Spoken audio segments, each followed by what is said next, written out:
మా గురువు గారు నాకు ఒక మాట చెప్పారు అంజలి గారు. సార్ నిజమైన గురువు ప్రేమతో నిండిన శిష్యుడట నిద్రపోతే పాదాలు నొక్కుతాడట.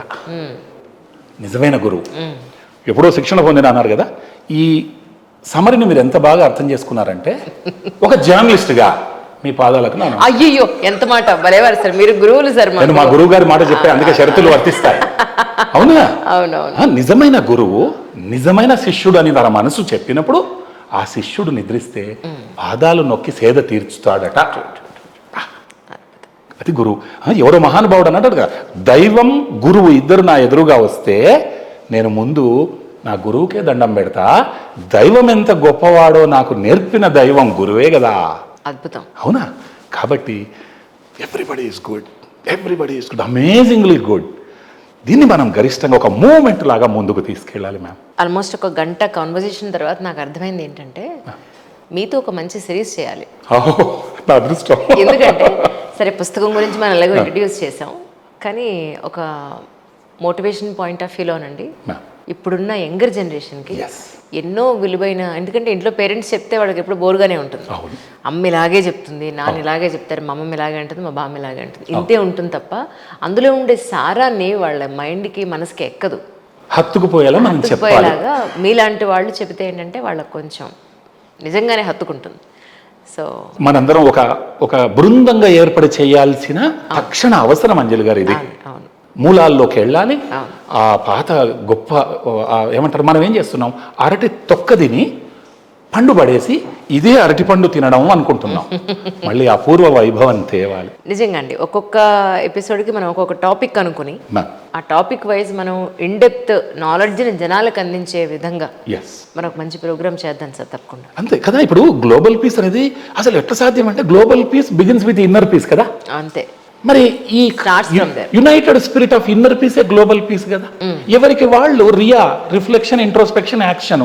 కరెక్ట్. ఇంకా ఒకటి చెప్తా, నేను ప్రేమ అనే దాని గురించి ఎన్నెన్నో డెఫినేషన్స్ విన్నా. ప్రేమ అంటే కవి అలా చెప్తాడు, ఇతను ఇలా చెప్తాడు, హీరో అలా చెబుతాడు. ఇవి నా అవసరాలు అంజలి గారు లిస్టు. ఇవి మీ అవసరాలు, ఇతరుల అవసరాలు.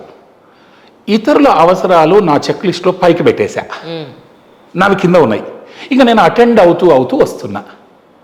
ఇంకా ఇంతకు మించి ప్రేమ అంటే ఏంటి? అంతే కదా. నాకు నా అవసరం కంటే అంతేగా ఇతరుల అవసరం నాకు ప్రాధాన్యం. అవునా? ఇది రాకెట్ సైన్స్ ఏం కాదు కదా. సో మంచిగా ఉండటం అనేది ఎంత చిన్న విషయం, అది చేయలేకపోతున్నాం. దానికి నేను ఇంకా ఇప్పుడు ఒక 10 చాప్టర్స్ అన్నా, రామాయణము కాండలు, అవునా, లేకుంటే పర్వాలలో భారతం అన్నట్టుగా మీరు ప్రారంభంలో అన్నారు. ఇది కాంటో, CANTO, కాంటో. చాలా కాంటోస్ ఉంటే బోర్గా ఫీల్ కావచ్చు. అతి తక్కువ కాంటోల్లో ఉంటే అసలు విశ్వశాంతి గురించి ఇంతేనా అనుకోవచ్చు. అలా టూ లెందీగా, టూ షార్ట్గా లేకుండా 10 కాంటోస్గా 316 పేజీలు తీసుకుని సులభమైన భాష, even 7th class student is able to enjoy and savour all the poems. Anjali గారు, అంత సులభమైన భాష. ఇప్పుడు సమస్య ఏంటంటే నేను కూడా కొనలేను ఆ పుస్తకాన్ని.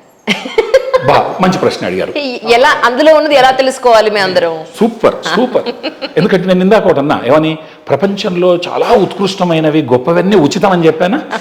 అవునా? అమ్మ ప్రేమ, స్నేహము, ఇంద్రధనస్సు, ప్రకృతి అని. ఇది జనాల్లో అంటే ఆ మహానుభావుడో మహానుభావురాలో ఎవరు తీసుకుంటారో, ఇది ఒక ప్రోటోటైప్ పుస్తకం. అప్పటిదాకా దీన్ని పక్కకు పెడదాం. నిజంగానే మీకు ఇందులో ఏముందనో తెలుసుకోవాలని ఉంది.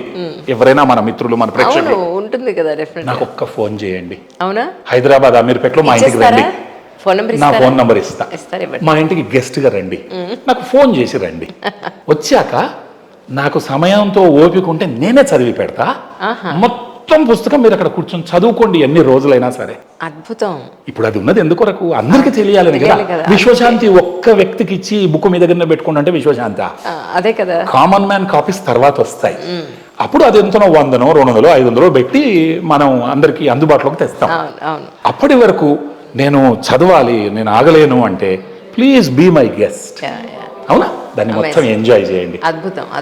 అయితే ఇది నేను తప్పకుండా చెప్పాలి. దాని స్ట్రక్చర్ చూడండి అంజలి గారు. శాంతి పీఠిక అంటే ఈ ప్రెల్యూడ్ టు పీస్, విశ్వశాంతికి తొలి అడుగు, ఆ దేవాలయంలోకి తొలి అడుగు. ఇది మొదటి కాంటో. రెండవది ఇన్వొకేషన్, అందరి తరపున ప్రార్థన తీసుకొద్దాం, అందరూ తీసుకొద్దాం. మూడవది మనుషులు ఉన్నప్పటి నుంచి ఉంది విశ్వశాంతి అనేది. ఇదేదో నేను కొత్తగా చెప్పింది ఏం కాదు. మూడవ కాంటో పేరు హ్యుమానిటీ అండ్ యూనిటీ. అవునా? తర్వాత ఏమైంది? దుఃఖమయ ప్రపంచం, మనం పాడు చేసేసుకున్నాం ప్లానెట్ని. The broken world next canto. దుఃఖమయ ప్రపంచం అయింది కాబట్టి గ్లోబల్ పీస్ అండ్ యూనిటీ, విశ్వశాంతి, ఐకమత్యం కావాలి. ఇక్కడ మానవ జాతి ఐకమత్యం ముందర వచ్చింది, దుఃఖమయ ప్రపంచం వచ్చింది కదా. అందుకు గ్లోబల్ పీస్ అండ్ యూనిటీ. మరి దానికి ఏం కావాలి? యునైటెడ్ నేషన్స్, యునైటెడ్ ఎఫర్ట్స్, ఐక్య రాజ్యాలు, ఐక్య కార్యాచరణ, అన్ని దేశాలు కలవాలి. అక్కడికి అయిపోతుందా? నో. ప్రొటెక్టింగ్ అవర్ ప్లానెట్, పర్యావరణం సర్వనాశనం అయిపోతుంది. సముద్రాలు, టెంపరేచర్లు, లైఫ్ స్టైల్ సమస్యలు, చిన్న వయసులోనే అసలు అంత కల్తీ. కాబట్టి ప్రొటెక్టింగ్ అవర్ ప్లానెట్, భూమాత పరిరక్షణ. దాని తర్వాత భూమాత పరిరక్షణ తర్వాత రియలైజేషన్ అండ్ పవర్. ఇప్పుడు ఒక్కడిగా నేను కొంత ఇంపాక్ట్ తీసుకొస్తా, కానీ మనందరం కలిస్తే ప్రపంచ ముఖ స్వరూపాన్నే మార్చొచ్చు కదా. Alone one can make some difference, but together we can change the world. కాబట్టి మనం రియలైజేషన్ అండ్ పవర్ అంటే మానవ శక్తి సామర్థ్యాల గుర్తింపు, అది ఒక కాంటో. లాస్ట్కి సమ్మేషన్ ఆఫ్ అవర్ జర్నీ, అంటే ఇది తుది పలుకులు, విశ్వశాంతి ఎలా సాధించాలి, అక్నాలెడ్జ్మెంట్స్, అందరికీ ధన్యవాదాలు, కృతజ్ఞతాంజలి. ఇలా విశ్వశాంతిని 10 కాంటోస్గా విడగొట్టుకొని ఒక దాంట్లో 30 పద్యాలు ఉండొచ్చు, ఒక దాంట్లో 70 ఉండొచ్చు. You name A problem ma'am. యుద్ధం, చిన్నపిల్లలు, బాల్యం, డ్రగ్స్, యూత్, గ్యాజెట్స్, అవినీతి, మంచి రాజకీయ నాయకులు, చెడ్డు రాజకీయ నాయకులు, మీడియా, సముద్రాలు, పర్వతాలు, బయట ఉండే డిప్రెషన్, లోపల ఉండే డిప్రెషన్, ప్రతి సమస్య అందులో. అయితే అక్కడ గొప్ప ఏంటంటే ప్రతి సమస్యకు పరిష్కారం ఉంటుంది. ఒకవేళ ఆ లాక్కి కీ లేకపోతే నంబర్ ఉంటుంది ఏదో ఒకటి. అదే కదా మనం కనిపెట్టాల్సింది. అలా ప్రతి విషయాన్ని అలా వివరిస్తూ లాస్ట్కి ఒక కాన్ఫిడెన్స్, ఒక హోప్.